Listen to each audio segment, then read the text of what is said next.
Bon, bonjour à tous, à ceux qui sont là. Hervé Rebolo, donc délégué général DLR. Heureux de vous recevoir, entre guillemets, pour réception. DLR, d'habitude, publie des études de conjoncture tous les trimestres. Cette année, on ne l'a pas fait. On a verrouillé pas mal de budget pendant le confinement. Néanmoins, on a quand même tenu, en cette rentrée déjà effectuée, quasiment fin octobre, là, de travailler avec Vecteur Plus pour vous proposer la conférence d'aujourd'hui. Alors, Vecteur Plus nous connaît bien, a déjà travaillé avec DLR, est déjà intervenu dans nos différents séminaires, rencontres régionales.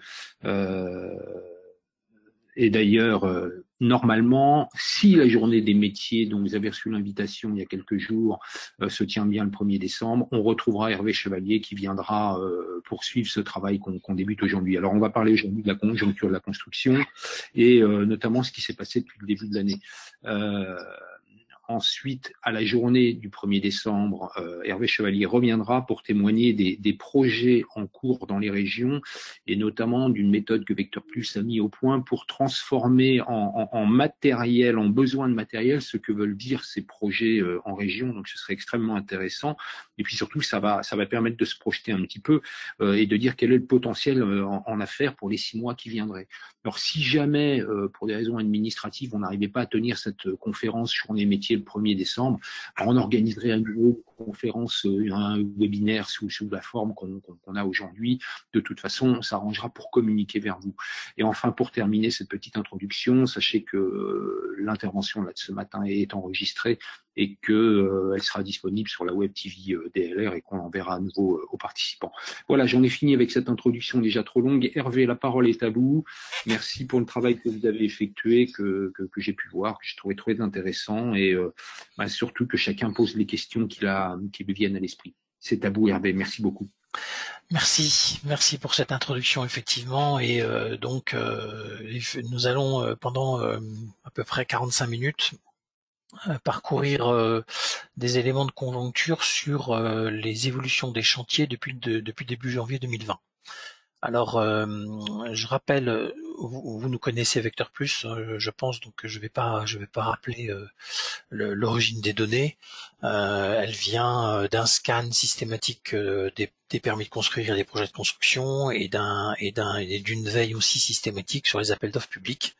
Et donc aujourd'hui, on a la prétention dans les bases de Vecteur d'avoir tous les projets de construction et tous les appels d'offres de construction. Donc c'est à partir de ces données-là que nous pouvons éditer ce genre d'analyse que je vais vous présenter aujourd'hui. Alors, le principe, un petit peu de méthode, rassurez-vous, il n'y a qu'une slide sur la méthode, mais je pense qu'aujourd'hui, quand on voit des chiffres, il faut toujours se poser la question de d'où ils viennent et que représentent-ils. Donc nous, ce qu'on va chercher à faire ce matin, c'est d'objectiver en fait cet impact Covid sur la construction, puisque on a tous des perceptions, on a tous des visions partielles, des visions terrain qui sont très légitimes et très intéressantes. Il n'y a pas le problème, c'est juste qu'elles sont simplement très subjectives et souvent très relatives. Et puis donc l'idée, c'est d'aller chercher là des données, des datas, des volumes, des chiffres qui nous permettent de redonner un petit peu de vision sur ce qui s'est passé. Donc ce que nous allons présenter aujourd'hui, c'est une vision d'activité des maîtres d'ouvrage privés et publics en matière de chantier initié en 2020.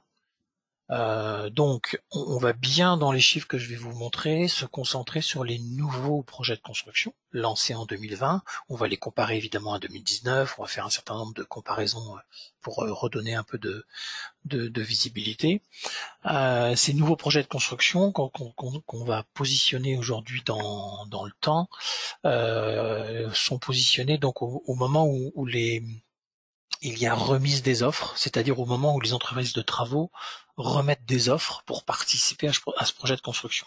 C'est une date qui pour nous est très importante parce que c'est là que commence l'activité commerciale en fait du métier de la construction.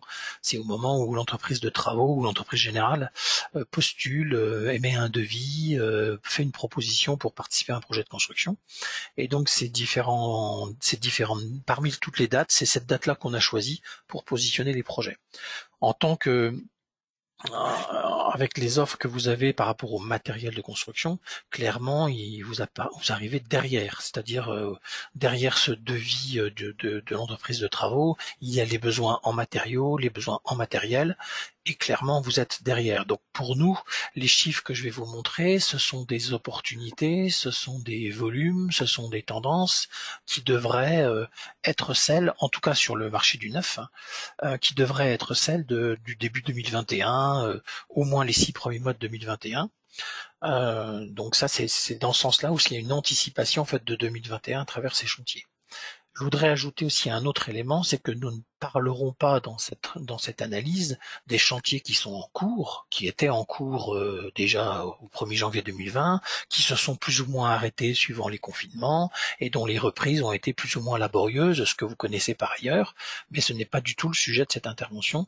Nous allons simplement rester sur le lancement de nouveaux projets qui pour moi représentent l'activité de demain. Alors, les données que nous allons traiter dans cette présentation, nous parlons bien de tous les projets de construction de bâtiments portés par des maîtres d'ouvrage privés à partir des permis de construire. Globalement, c'est les permis de construire qui est une source d'information essentielle. Il n'y a pas que celle-là, mais il y a celle-là. On en parlera un petit peu dans cette présentation parce que le site Citadel, donc la base de données du ministère qui recense l'ensemble des permis, a eu quelques défaillances, elle aussi, pendant en 2020, donc elle perturbe la capacité à faire des analyses précises, mais on essaie de compenser ça. On a ensuite toutes les publications d'appels d'offres publics de construction de bâtiments et de travaux publics, qui sont donc intégrés dans cette analyse. On couvre le territoire national, c'est-à-dire France métropolitaine, ainsi que les DROMCOM. Donc vous aurez quelques visions sur la partie outre-mer. Et puis les publications donc qu'on a analysées, nous les avons. Elles couvrent la période du 1er janvier au 30 septembre. Donc l'ensemble des données que je vais vous présenter vont jusqu'à la semaine 39, c'est-à-dire la dernière semaine complète de septembre, ce qui fait que vous avez ici des indicateurs, je pense, assez récents, avec ces quasiment 40 semaines de mesures qui sont présentées. Nous les avons comparés à 2019. Il y a aussi quelques petites mises en perspective par rapport à 2014, puisqu'en fait les années électorales, notamment évidemment sur la commande publique, ont quelques impacts qu'il faut intégrer dans l'analyse. Nous parlons bien des projets de construction, des appels d'offres qui vont être segmentés par type d'acheteur, par région, par type de bâtiment. Les indicateurs qu'on va vous proposer seront en nombre de projets ainsi qu'en valeur, donc en millions d'euros. Je vais vous présenter quelques analyses à la semaine, notamment sur la commande publique, où il y a des choses intéressantes à regarder à la semaine. Et donc je rappelle effectivement que cette analyse ne traite pas des problématiques des chantiers en cours, qui ont été stoppés pendant ce confinement. Voilà en tout cas pour quelques éléments de cadrage et d'analyse. N'hésitez pas évidemment, soit en fin de webinaire, à poser quelques questions sur ce contexte, mais j'insiste beaucoup que d'une manière générale, je crois que c'est une règle qu'on doit tous avoir. Quand on voit des chiffres quelque part, il faut se demander d'où ils viennent. Et je trouve la moindre des choses de vous l'expliquer avant de commencer, avant de vous donner ces chiffres. Alors commençons par le marché privé. Quand je dis privé, je parle de maîtres d'ouvrage privés qui émettent un certain nombre de projets de construction, notamment à travers les permis de construire. Alors, premier graphe, il y en a beaucoup dans cette présentation. Moi, j'aime beaucoup les histogrammes et les camemberts, donc vous allez en avoir un certain nombre. Je vais essayer de pas vous noyer non plus, et j'ai essayé de faire à la fin une petite synthèse sur les 6 points clés de la présentation. Donc, si au moins si vous êtes perdu dans l'ensemble de ces histogrammes, il y a au moins cette petite synthèse à la fin. Premier élément donc clé sur ces projets de construction, donc c'est la vision mois par mois du nombre de projets de construction en date de remise des offres. Je rappelle, on est toujours sur ce positionnement-là, comparant l'année 2019 à l'année 2020. On est sur des projets de plus de 200 mètres carrés, parce qu'en fait les projets en dessous de 200 mètres carrés sont beaucoup plus difficiles à cerner. Et donc vous avez les volumétries année par année. Qu'est-ce qu'on peut voir d'un point de vue tendance? On voit bien qu'aujourd'hui, sur les 3-4 premiers mois de l'année, on va dire jusqu'en avril, on a à peu près un comportement stable par rapport à 2019, avec, vous voyez, 1400, 1200 projets par mois qui sont proposés. Pour information, une année normale, enfin, je sais pas ce que c'est qu'une année normale, mais une année habituelle en termes de projets de construction, c'est à peu près 19 000 PC par an. Donc il y a à peu près 19 000 projets de construction portés par des maîtres d'ouvrage privés supérieurs à 200 mètres carrés par an en France. Et il y a à peu près, sachez que dans le public, il y a à peu près 7 à 8 000 PC déposés par des maîtres d'ouvrage publics en France. Donc vous avez à peu près la volumétrie générale. Donc ce qui nous donne à peu près 1000-1200 par mois, même un petit peu plus, 1500 d'ailleurs, d'une manière générale. Et ensuite sur l'été, en fait, par contre, il y a eu une vraie baisse, une vraie chute des volumes à partir du mois de mai et de juin, dans lequel le comportement du marché a été vraiment complètement différent, avec des volumes nettement inférieurs. On voit que les mois de juin et juillet ont été particulièrement difficiles, puisque globalement on perd la moitié de l'activité, à peu près 900, quasiment 900 projets sur les mois juin-juillet, pour 1600 projets à peu près sur les mois de juin-juillet de l'année précédente. Donc on a une vraie baisse de volume très très significative, avec ensuite des données sur le mois d'août qui sont également très faibles, et le mois de septembre n'est pas mieux, et c'est ça la mauvaise surprise en fait de cette fin d'été, c'est qu'en fait il n'y a pas vraiment de reprise en septembre. On voit que le mois de septembre, 1180 projets déposés par rapport à 1800, enfin pas déposés mais négociés en mois de septembre 2020. On voit bien que les volumétries ne reviennent pas. Donc c'est non seulement on n'a pas de rattrapage par rapport à une crise ou en tout cas une perte de volume, mais en plus on est en baisse par rapport à l'année dernière.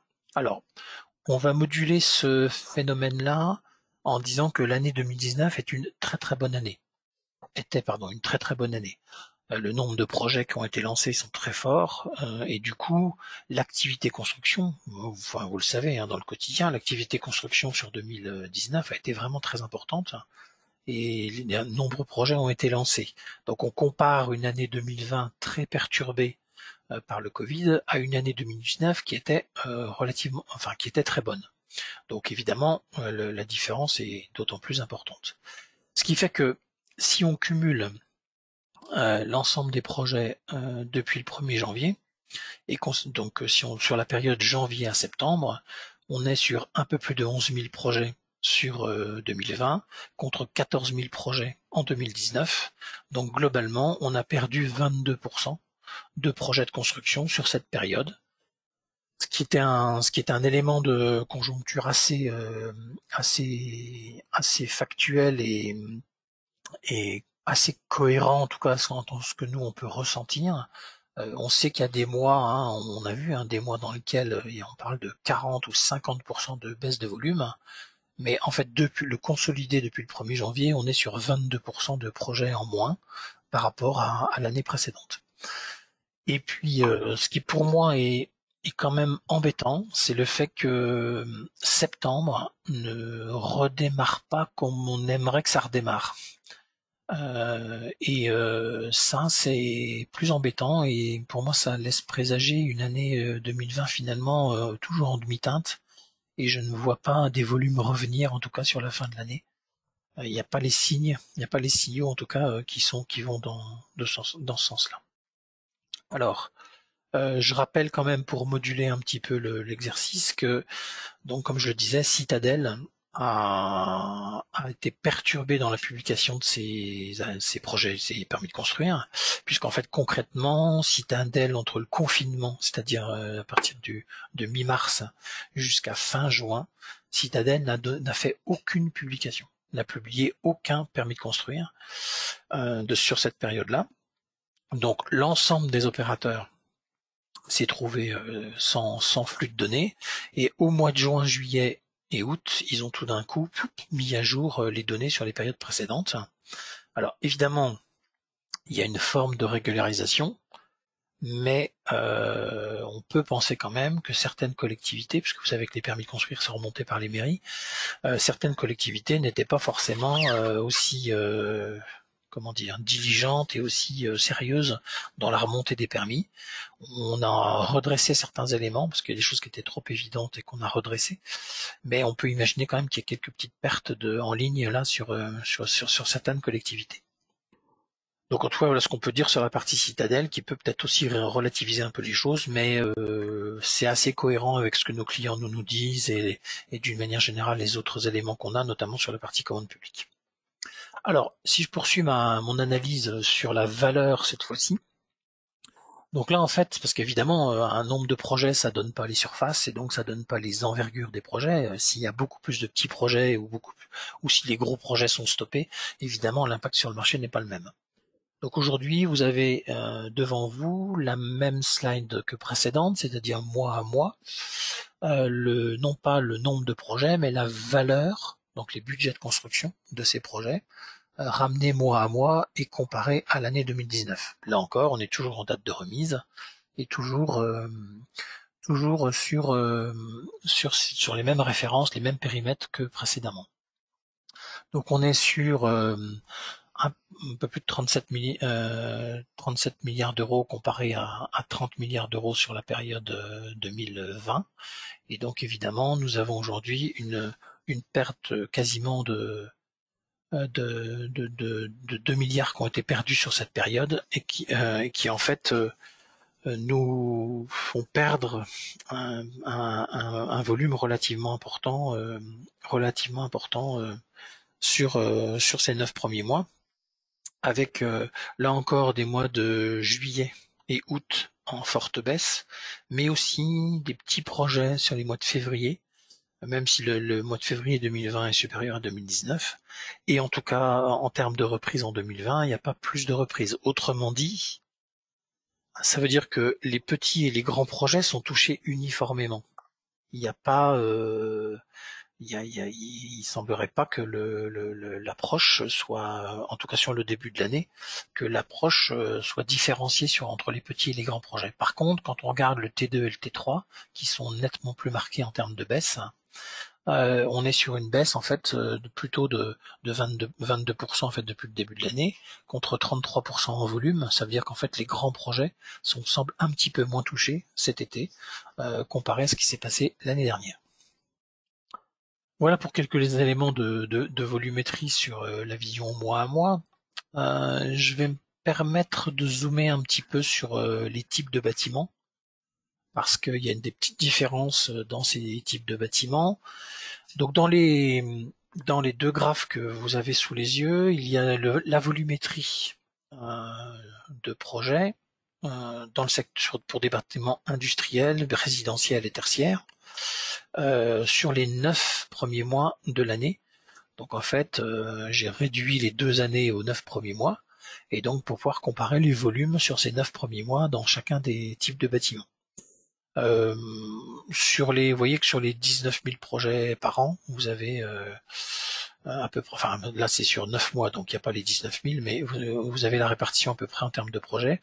On voit que le secteur industriel est assez dynamique, hein, c'est un secteur qu'on connaît bien, c'est une donnée assez structurelle du marché. Le nombre de projets de construction dans le domaine de l'industrie est quand même assez fort. Dans le domaine résidentiel également, mais ça on le sait, hein, le logement porte une grosse partie du marché, on dit entre 40-50%.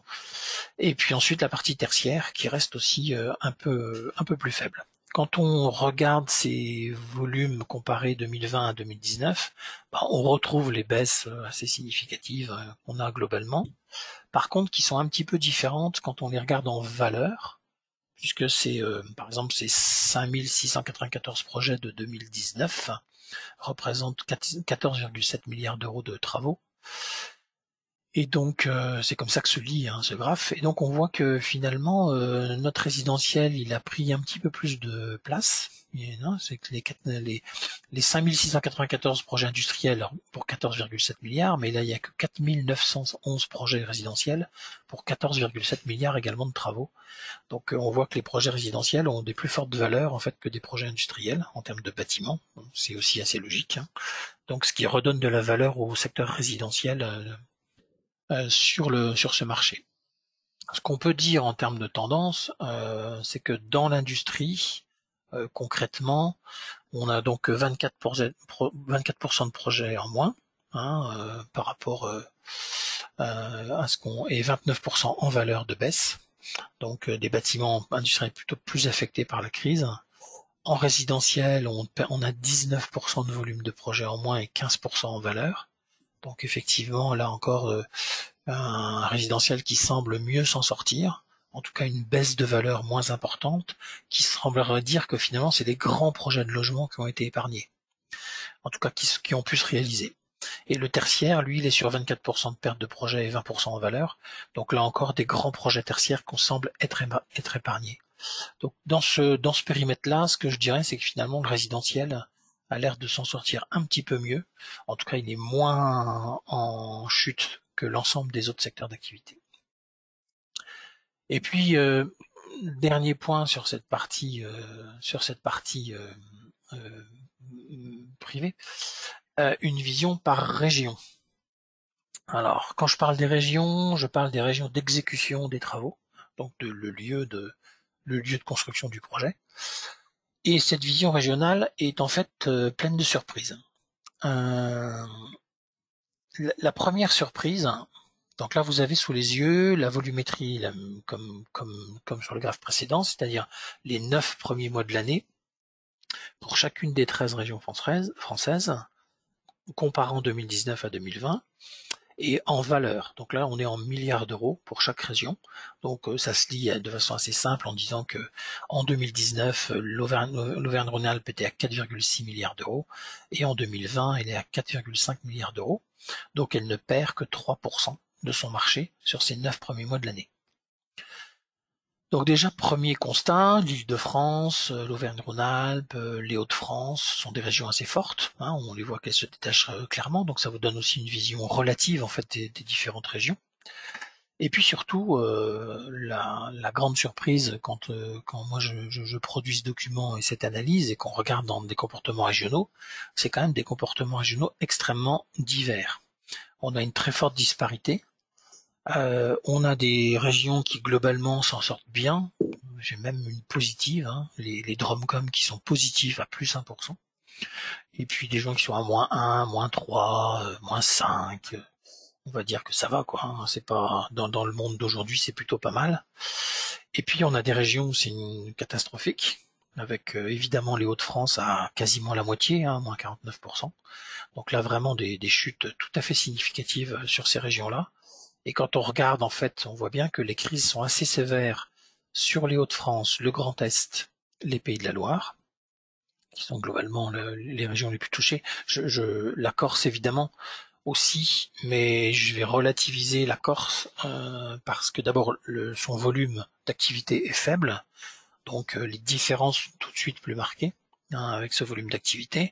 Et puis, deuxièmement, je me permets, j'espère qu'il n'y a pas de Corse parmi vous, je me permets de douter de la remontée des informations des permis de construire en Corse, ce qui est un grand problème structurel sur l'île.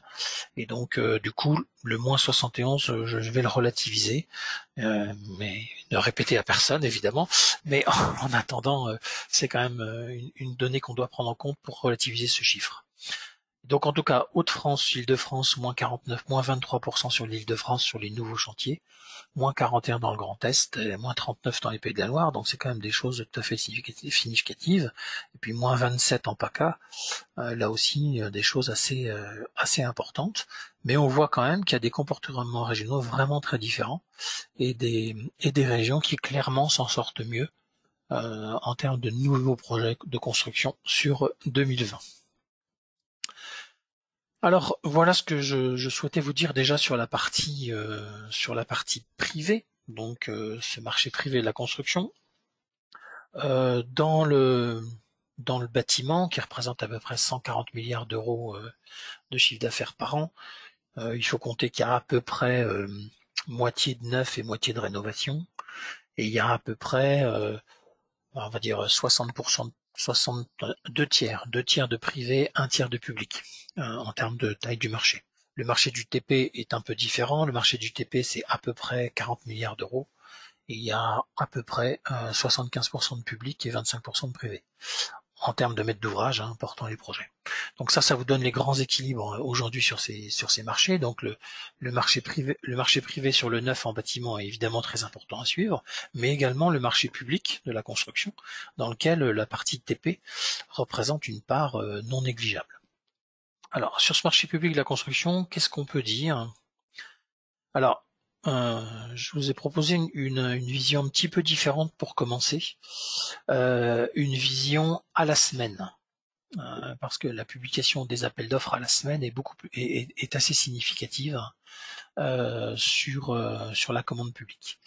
Alors, qu'est-ce que c'est que ce graphe devant vous? C'est le nombre d'appels d'offres de produits de construction publiés par semaine depuis la semaine 1, la semaine début janvier, enfin même celle du 31 décembre d'ailleurs 2019, la semaine 1, jusqu'à la semaine 39 qui est la dernière semaine de septembre. Donc vous avez la volumétrie semaine par semaine.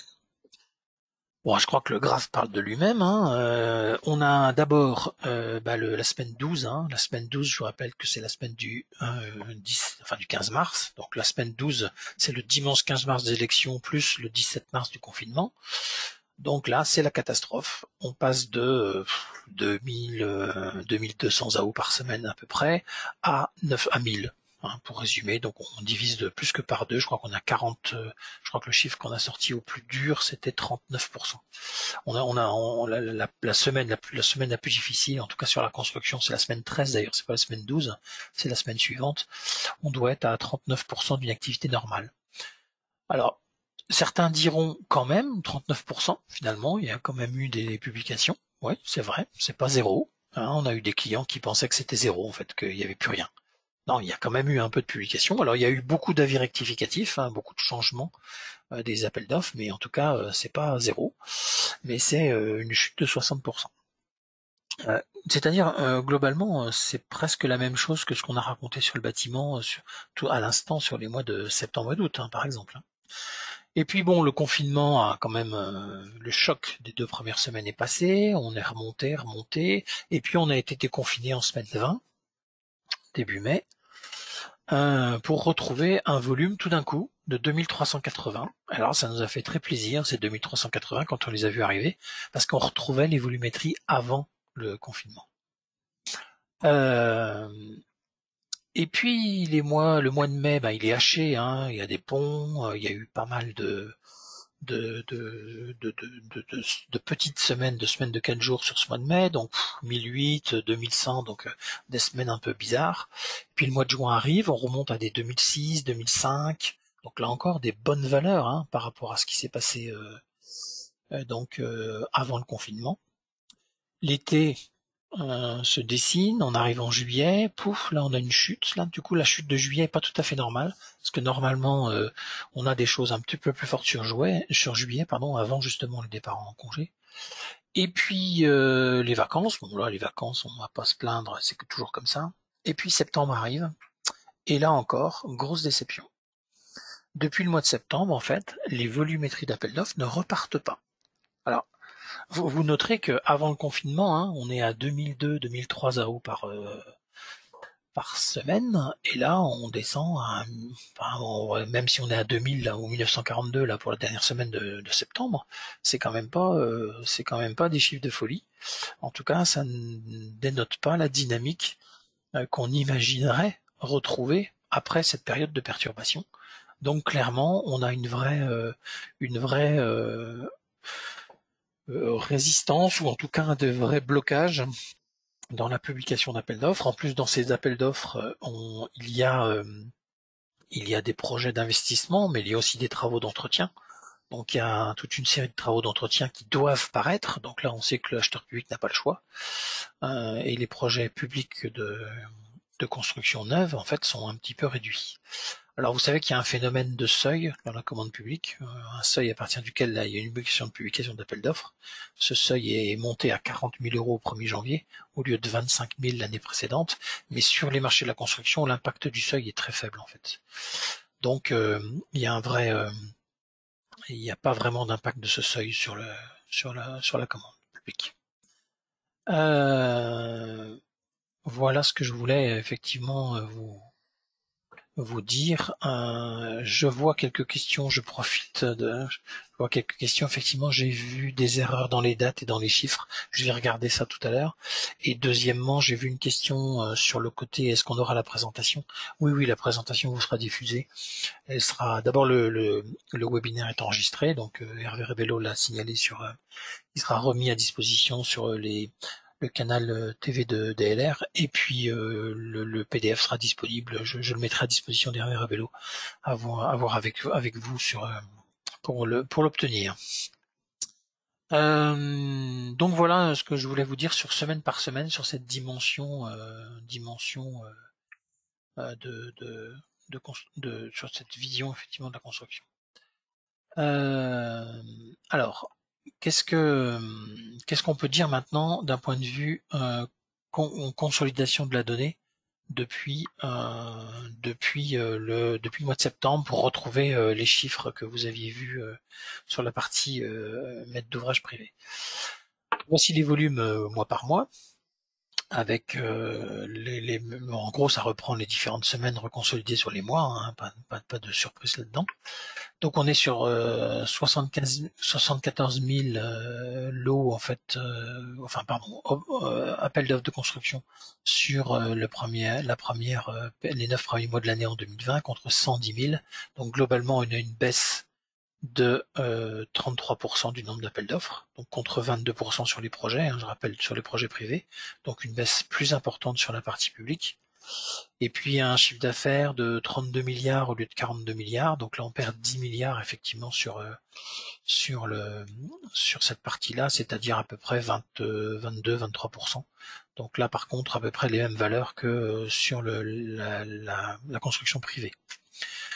Donc des chiffres qui effectivement sont assez en cohérence avec ce qu'on a vu sur la partie privée, avec les chocs un petit peu différents, un petit peu décalés, parce que l'appel d'offres est plus une consultation directe et donc on a un impact beaucoup plus fort du confinement. Et surtout un phénomène sur la baisse du nombre d'appels d'offres qui peut être expliqué. Je voudrais préciser justement cette explication. On sait que dans la commande publique, il y a à peu près une partie des phénomènes qui sont liés aux élections, qui sont impactés par les élections. Quand des élections sont annoncées en mars, comme on le savait donc cette année, en fait on a un phénomène où dans les 6 mois avant, donc à partir de novembre, on commence à avoir on a une petite surchauffe 5-6 mois avant les élections, qui sont des projets qu'on veut sortir vite. Et puis ensuite, on a une petite baisse des appels d'offres, puisqu'en fait, les équipes municipales ne publient plus d'appels d'offres, en tout cas beaucoup moins, du fait de l'incertitude de l'élection.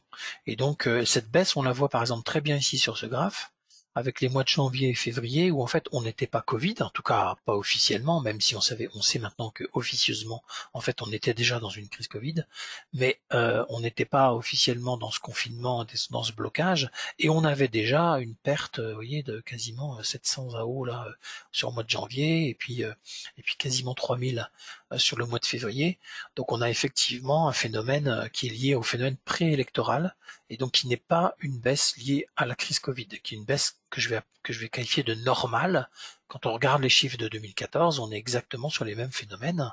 On a une baisse d'activité qui doit représenter à peu près 10-15 points avant les élections. Normalement, la situation normale d'une élection, c'est que pendant 4-5 mois après l'élection, on est toujours sur des volumes bas, et la reprise des publications ne se fait que 5-6 mois après. Donc, mais là, évidemment, tout est perturbé cette année, et donc on n'a pas de reprise, et on n'a pas la reprise de septembre comme on l'a déjà vu tout à l'heure. Alors, euh, complément d'information toujours sur ce secteur public. Là, vous avez deux petites courbes là qui représentent semaine par semaine le pourcentage d'activité par rapport à la période avant le confinement. Donc le graphe se lit de la façon suivante, c'est que la semaine 12 là, on avait une activité de 40% par rapport à l'activité moyenne avant le confinement. Donc on a pris les 6 semaines avant le confinement, on a fait une moyenne et on a comparé l'activité de la semaine. Et donc là, on se trouve à 40%. On a fait ce graphe tout au début de la crise, dans les premières semaines d'analyse, parce qu'en fait, on pensait qu'on allait dépasser les 100%. Et donc on s'est dit qu'à un moment donné, on va dépasser le confinement puisqu'il va y avoir une espèce de rattrapage. Donc les AO non parus, à un moment donné, il va bien falloir les sortir. Et donc on pensait qu'on allait avoir un rattrapage et donc qu'on allait passer les 100%. Et la question qu'on s'est posée pendant jusqu'à l'été, c'est quand est-ce qu'on allait passer les 100%. Et donc, on voit les valeurs augmenter, donc de semaine en semaine, on voit un certain nombre de volumétries augmenter. Et puis, on monte 86% dans le TP, hein, juste avant l'été. Et puis, l'été arrive. Et là, en fait, on voit bien que depuis septembre, les choses ne repartent pas. Et du coup, on ne retrouve pas, on ne récompense pas, on ne retrouve pas les volumes. Et on est plutôt dans une baisse même par rapport à avant le confinement. Par contre, ce qui est clair, c'est que le TP s'en sort mieux que le bâtiment. C'est des sujets qu'on a déjà été amenés à mesurer avec nos clients sur lesquels on fait des études de marché. Le TP se sort mieux que le bâtiment. Il y a eu une dynamique, il y a eu une pression auprès des élus. Hein. Moi, j'ai trouvé une FNTP, par exemple, très très présente auprès des élus. Et donc, avec quelque chose de tout à fait significatif et en tout cas tout à fait important autour de cette activité TP, plus que le bâtiment, puisque le bâtiment, là on voit bien qu'il y a quasiment 6 points de plus sur le bâtiment que sur le TP à la fin septembre. Alors, cette même courbe, rassurez-vous, ce n'est pas de l'art, hein, c'est aussi une courbe avec des histogrammes. Cette même courbe, nous l'avons également refaite pour les régions. Alors, c'est exactement le même principe que la courbe précédente.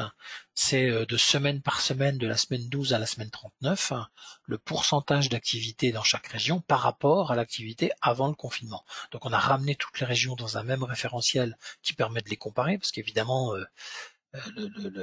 l'Occitanie n'a pas le même volume d'activité que l'Île-de-France ou que l'Outre-mer, et donc on a ramené toutes les régions sur un même mode d'analyse qui soit homogène et qui permette en fait de les comparer.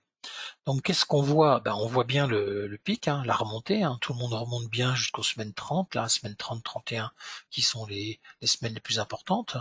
Il y a quelques régions qui font un peu de différence, hein, on voit la Corse par exemple là, qui a en bas là un comportement un petit peu différent, donc qui en fait a eu du mal à remonter, mais finalement est remonté plus pendant les vacances et pendant le mois de septembre. Et puis ensuite après les vacances, on a une rechute un peu de tout le monde, mais des chutes qui sont quand même un peu différentes. Vous voyez des régions comme l'Île-de-France, Hauts-de-France, Normandie ici là, qui en fait finalement ont une baisse un peu moins importante sur les semaines 35-39. Donc en fait la reprise de l'automne, la reprise de la rentrée a été finalement meilleure pour ces régions-là, contrairement à des régions comme notamment une qui est une grande surprise, qui est une surprise des Pays de la Loire. Alors je suis d'autant plus sensible que vous savez que Vecteur Plus est basé à Nantes, donc en Pays de la Loire. Donc on est d'autant plus sensible à cette baisse, même si on n'a pas particulièrement d'affinité avec le conseil régional ou en tout cas les autorités de Pays de la Loire. Mais en tout cas cette baisse est nettement différente. Ce comportement est très différent sur les Pays de la Loire. Bourgogne-Franche-Comté est évidemment très touché. Bourgogne-Franche-Comté a eu un comportement très très compliqué pendant tout le Covid, enfin tout le confinement et même le post-confinement, avec des attitudes évidemment très différentes.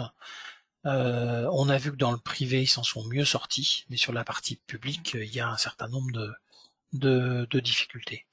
Et donc globalement ce qu'on peut dire c'est que la majorité des régions se retrouvent dans les 80-83% de leur activité normale, enfin normale, pré-Covid.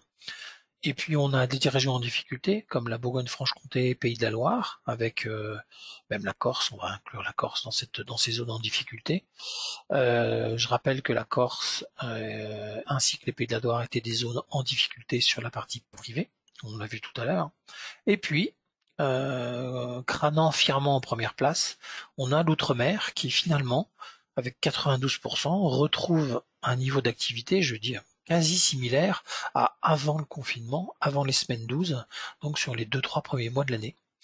Ce qui là aussi est une surprise, puisqu'en fait derrière l'été, en tout cas notre été à nous, et en métropole, il n'y a pas eu effectivement d'écrasement, voire même une petite reprise en septembre, plus bénéfique sur la partie de Romcom que sur l'ensemble du territoire national. Voilà donc beaucoup de chiffres, beaucoup de graphes, beaucoup d'histogrammes. J'en suis désolé, mais vous aurez la présentation, donc vous pourrez tout à fait récupérer cette donnée. Et donc qui sera disposée à tout le monde. Je vois qu'on a 70 participants là aujourd'hui au cœur de la réunion, Monsieur Fruchard.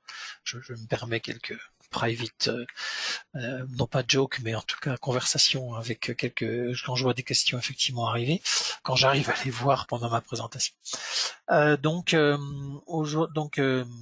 Voilà, on a vu ce qui se passait sur la partie maître d'ouvrage privé, sur la partie maître d'ouvrage public, toujours sur ce métier de la construction, avec une différence TP et bâtiment. Je voudrais essayer d'avoir une petite vision sur la fin d'année. Et cette vision, elle est possible notamment à travers les études.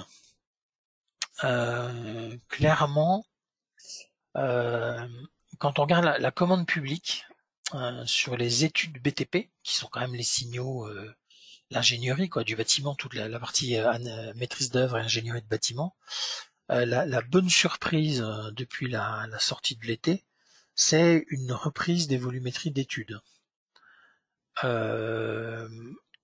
On arrive en semaine 39 là, donc la dernière semaine de septembre, avec plus de 300 appels d'offres d'études, alors que avant la crise en moyenne on était à 380 appels d'offres d'études par semaine, donc 317 c'est pas si mal, hein.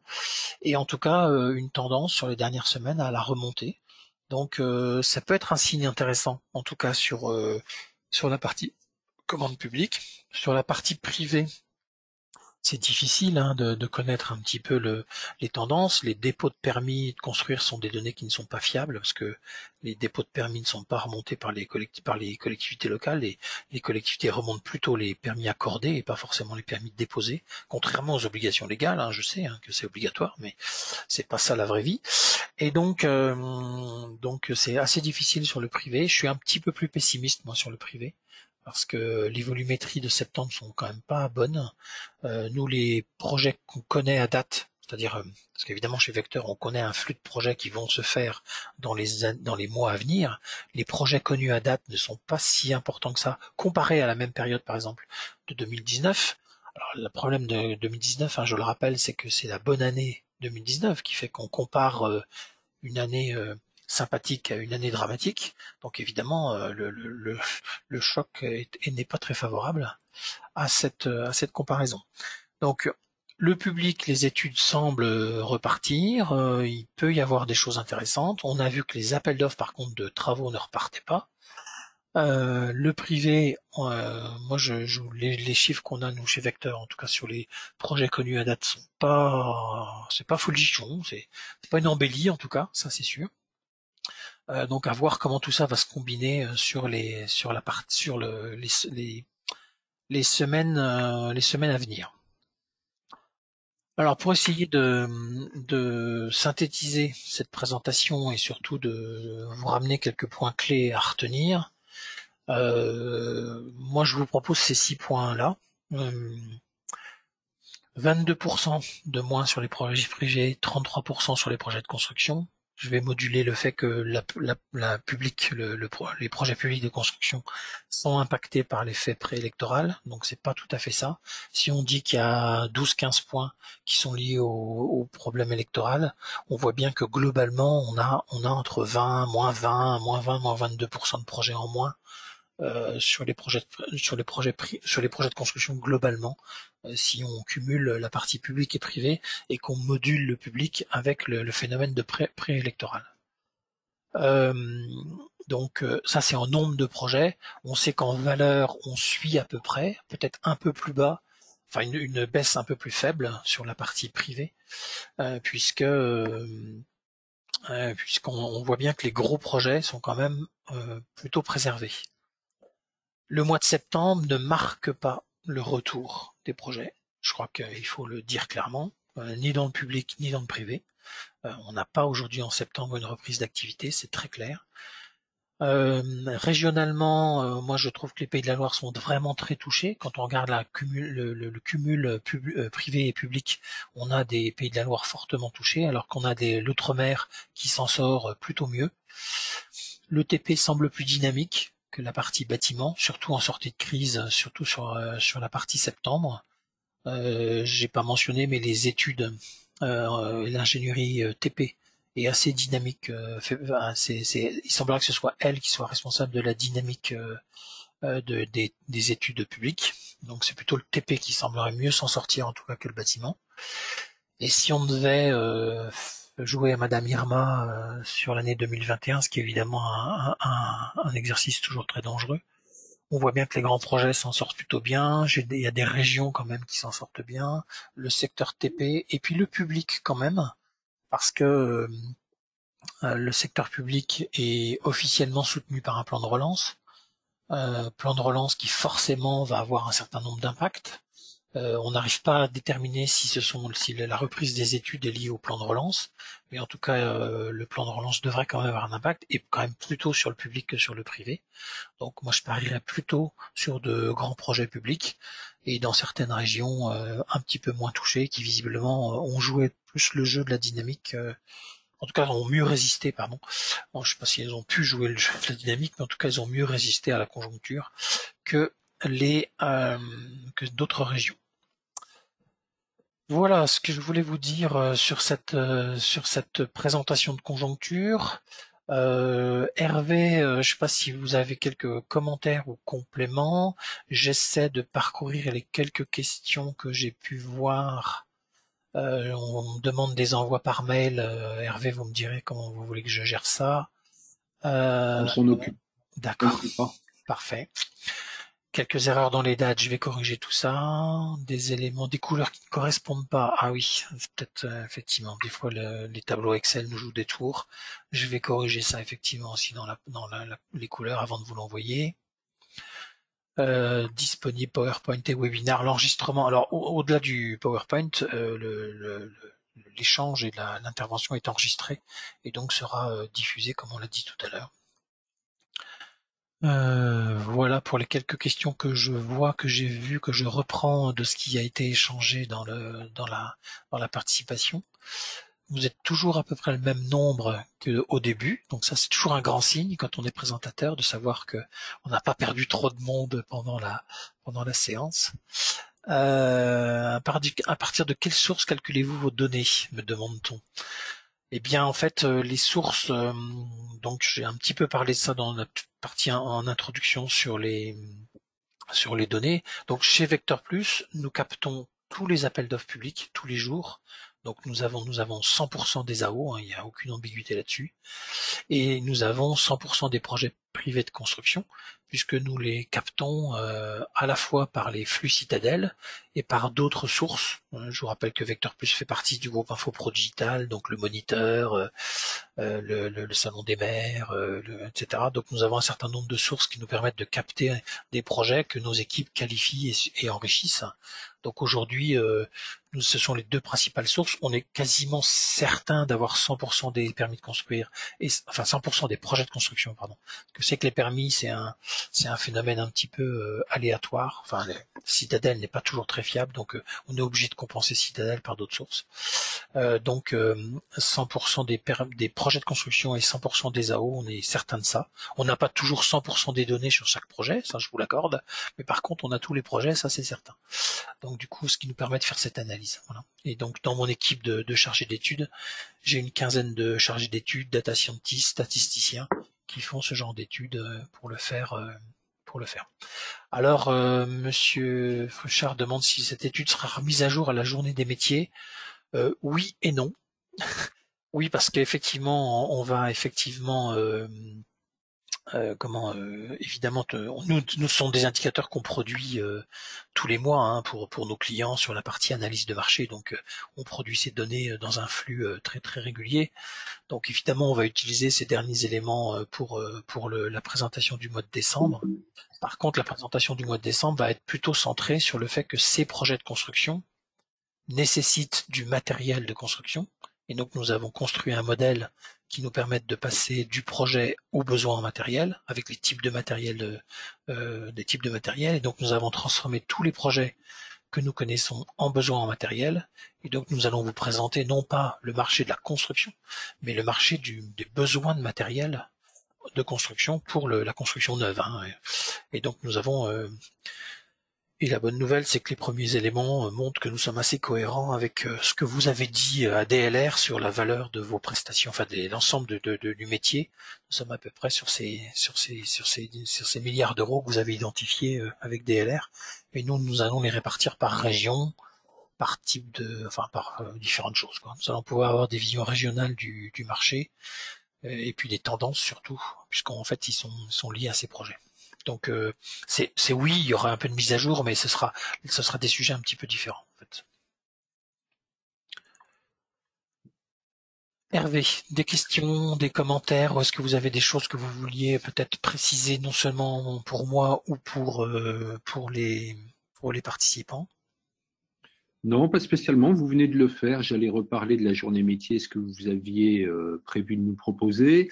Rendez-vous le 1er décembre tous ensemble et avec vous Hervé. Et puis si jamais, je le redis, hein, je l'ai dit dans l'intro, si jamais on n'arrivait pas pour des raisons d'interdiction administrative à tenir la journée métier du 1er décembre, on réorganiserait avec Hervé Chevalier et Vecteur Plus une conférence sous forme de webinar comme celle-ci pour pouvoir vous transmettre cette information qui vient d'être évoquée et qui est fort intéressante effectivement pour les gens du matériel. Voilà. En question timing, on n'est pas trop mal. Hein, on n'est pas trop mal, tout à fait. On a un tout petit peu débordé, mais c'était tout à fait justifié. Bravo, très intéressant. Et puis, effectivement, s'il y a d'autres questions, n'hésitez pas à me les envoyer. On y répondra avec Hervé dans la mesure du possible. Voilà, on conclut, on se dit au revoir, on se dit bonne fin de semaine, bon courage à tous. Et puis, DLR vous donne rendez-vous le 1er décembre prochain, mardi 1er décembre prochain, à la journée des métiers. Merci, au plaisir de vous y retrouver. Merci, au revoir. Au revoir à tous.